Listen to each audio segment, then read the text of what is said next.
My MIL ordered me to stay away from her classy party, which I have arranged and paid for.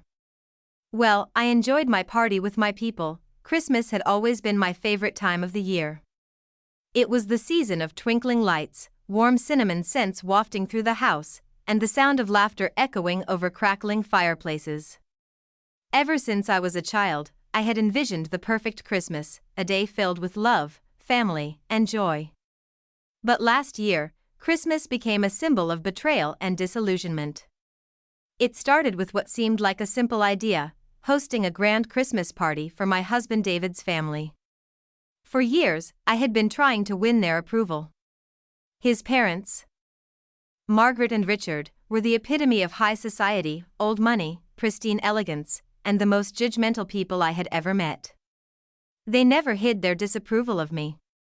To them, I was the simple girl from a middle-class background who had lucked out by marrying their wealthy, successful son.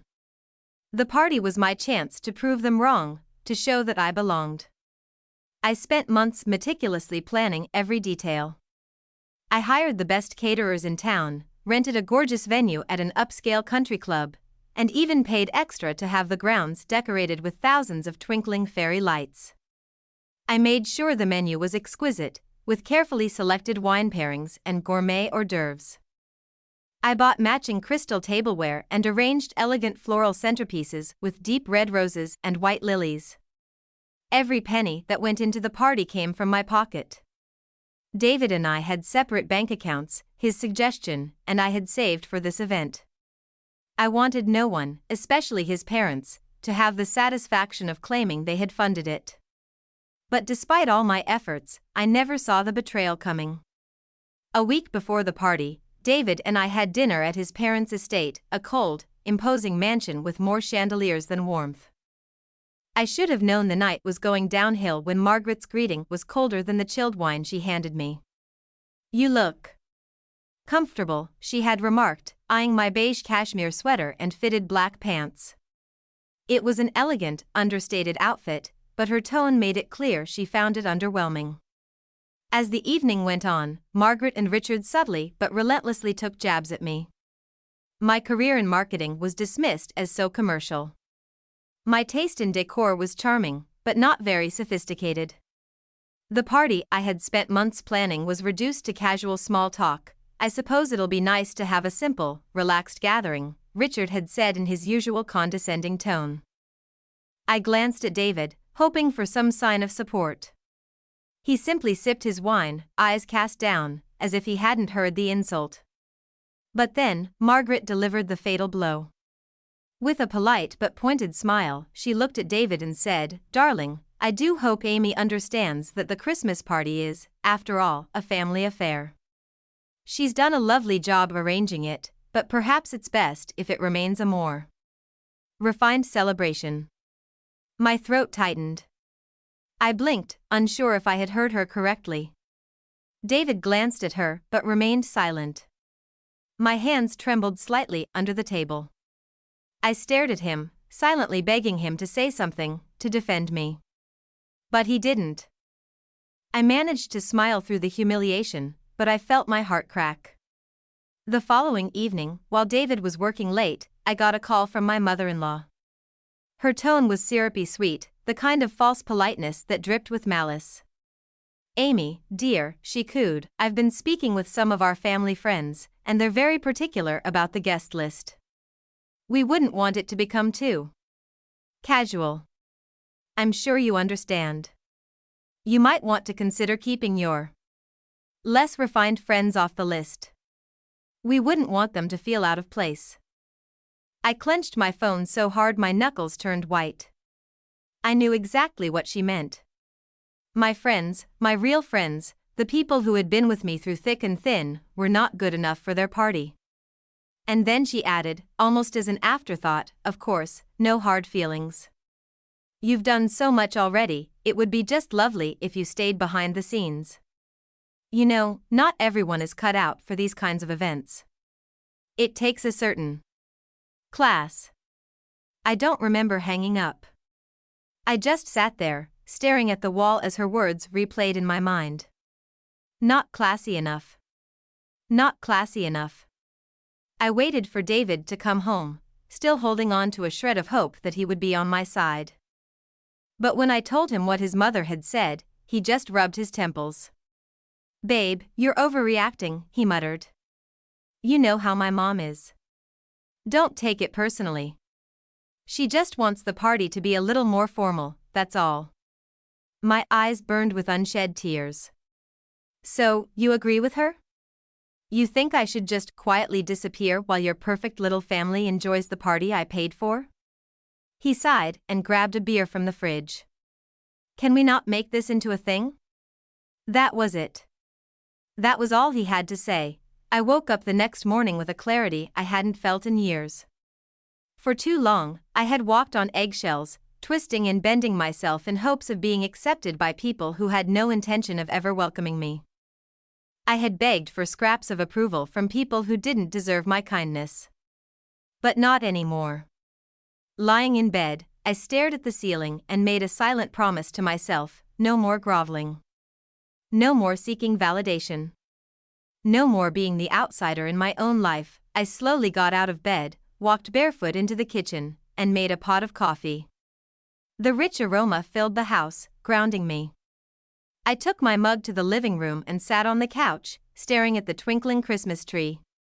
The lights reflected softly in the glass ornaments.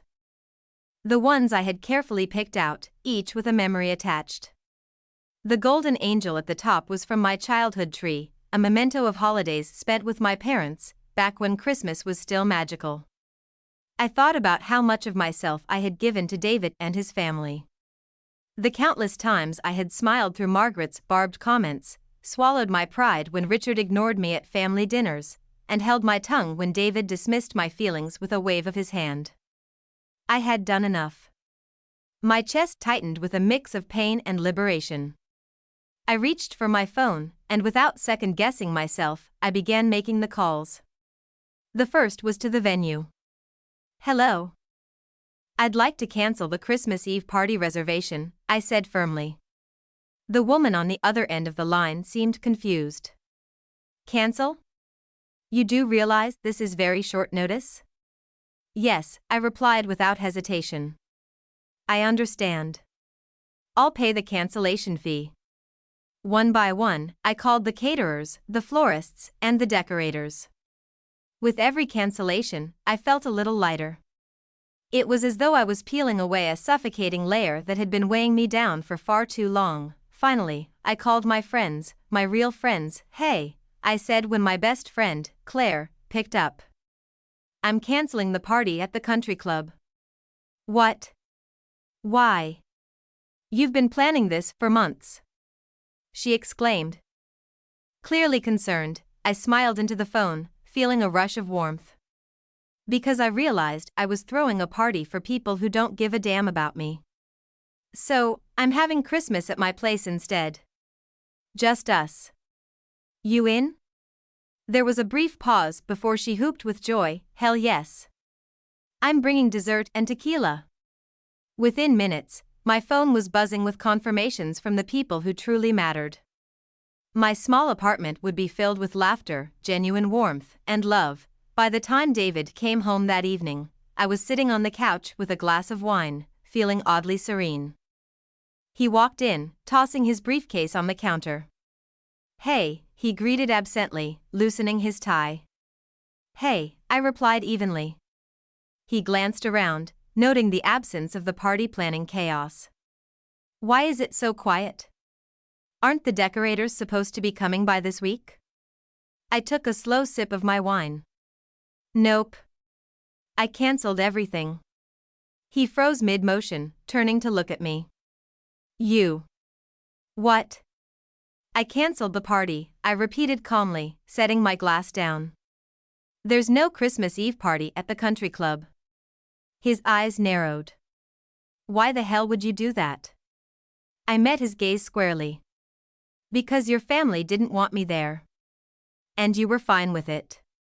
So, I'm giving them exactly what they wanted, a Christmas without me." His face turned red, and his mouth opened and closed in disbelief. "Amy, are you serious?" "My parents are expecting, your parents will survive," I cut him off. They can find another way to celebrate. I'm done hosting events where I'm only tolerated, not welcomed. His hands balled into fists at his sides. You're being petty.